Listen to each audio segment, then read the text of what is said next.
जावेद बड़े चावों से अपनी दुल्हन को ब्याह कर लाया और शाम को जब कमरे में गया तो क्या कुछ देखा और क्या कुछ उसने बर्दाश्त किया, वो सुनकर आपके रोंगटे खड़े हो जाएंगे। अस्सलाम वालेकुम, कैसे हैं आप लोग। मैं हूं आपके साथ अदनान और आज की जो कहानी है ये चंद दिन पहले ही वाकया पेश आया सियालकोट में और आप सब शायद इसे सुन भी चुके हों, लेकिन आज आपके सामने कुछ चीज़ें ऐसी रखूँगा जिसे आपने सुनने के बाद आप अपनी राय ज़रूर देनी है। जावेद सियालकोट डस्के का एक गाँव है, वहाँ पर रहने वाला था और जावेद के वालिद साहब जो हैं वो जावेद के लिए रिश्ता ढूंढना शुरू करते हैं। तो वो अपने एक दोस्त को कहते हैं कि जावेद के लिए कोई रिश्ता अच्छा सा ढूंढो, कोई खूबसूरत प्यारी सी लड़की जो अच्छी हो, घर बार भी संभाल ले। अब वो रिश्ता ढूंढना शुरू करता है, वो रिश्ते करवाता था और वो कुछ तस्वीरें जावेद को दिखाता है। उनमें से एक लड़की जो है वो जावेद को पसंद आती है। अब पसंद आने के बाद फिर वो जावेद के वालिद साहब से बात करता है और उधर लड़की वालों से बात करता है। दोनों घर वाले जो हैं वो एक दूसरे के घर आते जाते हैं, लड़का लड़की एक दूसरे को देखते हैं। उसके बाद दोनों फैमिलियां जो हैं वो कहती हैं कि ठीक है, हमें रिश्ता पसंद है। अब रिश्ता पसंद है, उसके बाद डेट रखी गई और 26 तारीख को इनका निकाह था। 26 अप्रैल को निकाह हुआ और निकाह के बाद जावेद जो है वो अपने दुल्हन जो अपने घर ले आया। शाम को अपने कमरे में गया और यहाँ पर मैं अंदर की बातें जो है वो ज़्यादा क्लियरली नहीं करना चाहता, क्योंकि बहुत बार ऐसे होता है कि वीडियो जो है वो बच्चों के दरमियान चल रही होती है। तो जावेद जो है वहाँ पर महसूस करता है कि उसकी जो बीवी है वो खुश नहीं है और उसके कुछ और मामलात हैं। अब सुबह हुई है, सुबह होने के बाद जावेद ने अपने चचा उनको जाकर ये सारे मामलात बताए कि कुछ ऐसी बात है, और चाचे ने कहा कि ओ नहीं पुत्र, तेरा वहम है, कुछ नहीं, ठीक हो जाएगा, वैसे ही बेचारी परेशान होनी है। अब जावेद परेशानी में था। उसके बाद वलीमे का टाइम आ गया, दूल्हा और दुल्हन तैयार हुए और वलीमे में पहुंच गए। जब वलीमे पे पहुंचे हैं तो वलीमा ख़त्म हुआ। वलीमा ख़त्म होने के बाद दुल्हन जो है वो अपने माँ बाप के घर जाना था, उसने मकलावा जाना था। तो जावेद ने और उसके वालिद ने कहा कि बेटा हम तुम्हारे साथ जाएंगे, मैं तुम्हारे बाप जैसा हूँ और तो ये तुम्हारी अम्मी है, ये तुम्हारा शौहर है, इकट्ठे चलते हैं, चलो तुम्हें हम उधर छोड़ आएंगे, उसके बाद जब तुम कहोगी तो हम तुम्हें लेने भी आ जाएंगे। अब ये चारों जाते हैं वहाँ पर, लड़की को घर पे उतारा। लड़की के माँ बाप कहते हैं चले आए, बैठे, चाय पी के जाना। वो कहते नहीं अभी खाना खाया। वो फिर कहते हैं, जब इसरार किया जाता है तो ये लोग चाय पीने के लिए बैठ जाते हैं। चाय पी रहे हैं, इतनी देर में एक नौजवान आता है, हाथ में पिस्टल पकड़ा हुआ है और आकर सीधी गोलियां मारता है। वो घर के अंदर दाखिल हो जाता है, सीधी गोलियां जावेद को लगती हैं और उसके पेट में गोलियां जा लगती हैं।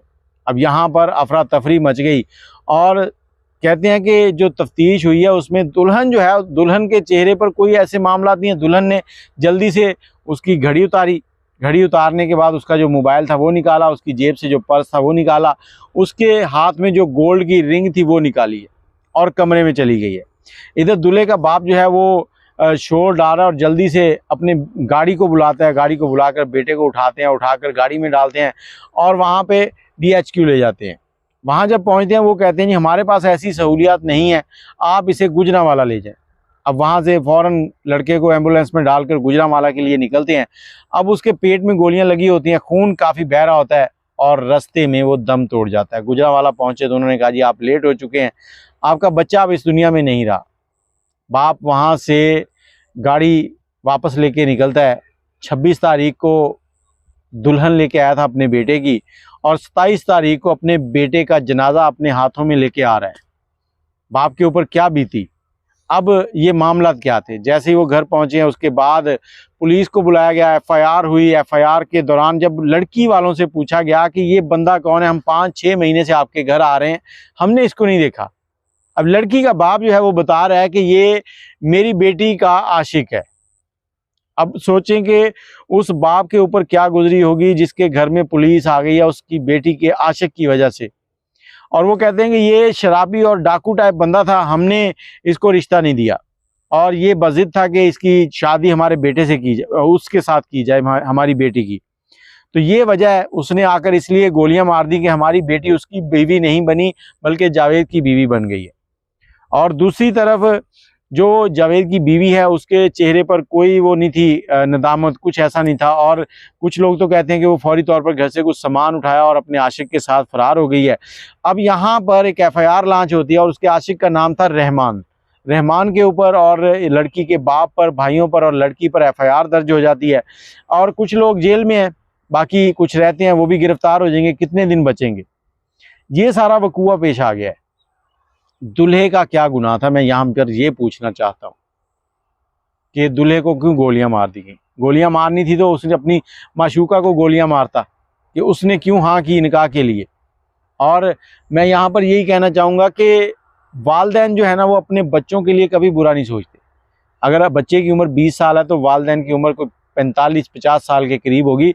उन्होंने 20 साल इस दुनिया में ज़्यादा गुजारे होते हैं और वो अपने बच्चों के लिए अच्छा ही सोचते हैं। और यहाँ पर मैं ये भी कहना चाहूँगा कि जब भी आपके वालिदैन जो हैं आपके लिए कोई फ़ैसला करें और आप उसमें राज़ी नहीं हैं, तो उनको साफ बताया करें कि हमें यहाँ पर रज़ामंदी नहीं है, हम ये नहीं करना चाहते। और जहाँ पर लड़का जो है वो अपने माँ बाप को जाकर कहता है कि मुझे फ़लाँ लड़की पसंद है, आप उनके घर रिश्ता भेजें, तो इसी तरह से जो लड़की का वालिद है उसको भी चाहिए कि अपनी बेटी से पूछे कि बेटा हम तुम्हारा फ़लाँ शख्स के साथ रिश्ता करने लगे हैं, क्या तुम्हें कबूल है।